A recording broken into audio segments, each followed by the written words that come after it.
Et je me tourne vers Sandrine Gomez. Bonjour Sandrine. Bonjour On va Mounia. voir ce qui fait la une de la presse française et on commence par les questions sur l'avenir politique de François Hollande. Oui, Mounia, on est à 1 an de l'élection présidentielle et c'est le moment pour Le Figaro de poser cette question en couverture. Peut-il encore être candidat? Une question qui s'impose pour le quotidien au vu d'un sondage TNS Sofres.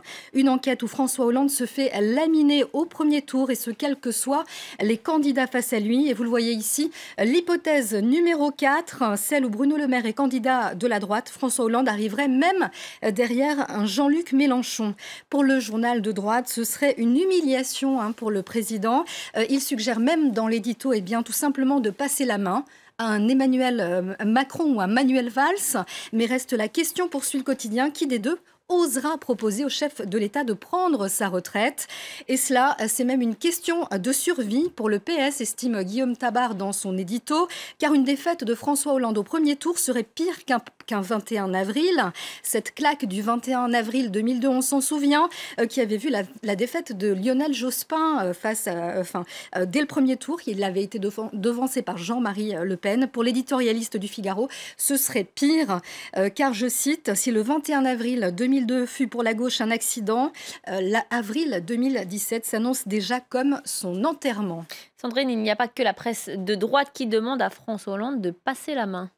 Oui, pour une fois, l'Humanité et le Figaro sont d'accord. François Hollande doit s'effacer au profit d'une autre candidature.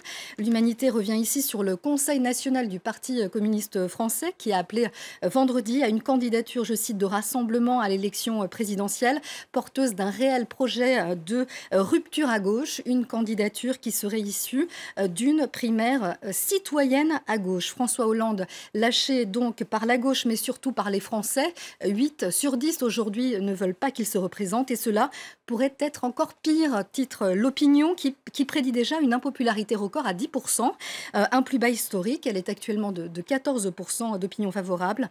Regardez donc ce dessin ici où jusqu'où peut-il encore dégringoler? J'aperçois le fond, monsieur le président, lui dit son conseiller, et François Hollande de répondre, toujours très optimiste, je vais enfin pouvoir rebondir si effectivement je touche le fond. On continue de parler de François Hollande, cette fois sur sa tournée au Proche-Orient. Oui, face aux mauvais sondages, certains qualifient déjà cette tournée de bol d'air pour le président. François Hollande est donc arrivé en Égypte, où contre toute attente, les droits de l'homme se sont immiscés dans les discussions. Titre notamment ce matin à la Nouvelle République, un quotidien régional. Le président français a notamment rappelé que la lutte contre le terrorisme ne pouvait s'affranchir du respect des droits de l'homme. Alors, ce pays accusé de bafouer les droits les plus élémentaires est-il un partenaire fiable pour la France, s'interroge La Croix. Non, pas vraiment. Pour Kader Abderrahim, chercheur à l'IRIS, l'Égypte n'est pas fiable à plus d'un titre.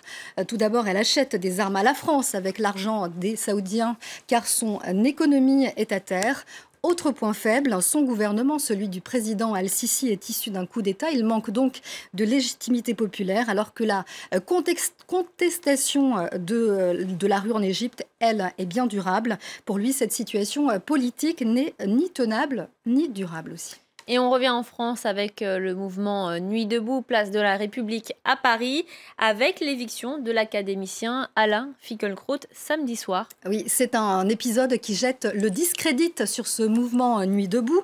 Samedi soir, donc, le philosophe Alain Finkielkraut s'est rendu place de la République, juste pour voir, déambuler donc discuter avec les acteurs du mouvement Nuit debout. Et il a été accueilli malheureusement avec des insultes et des crachats avant d'être sommé de quitter les lieux.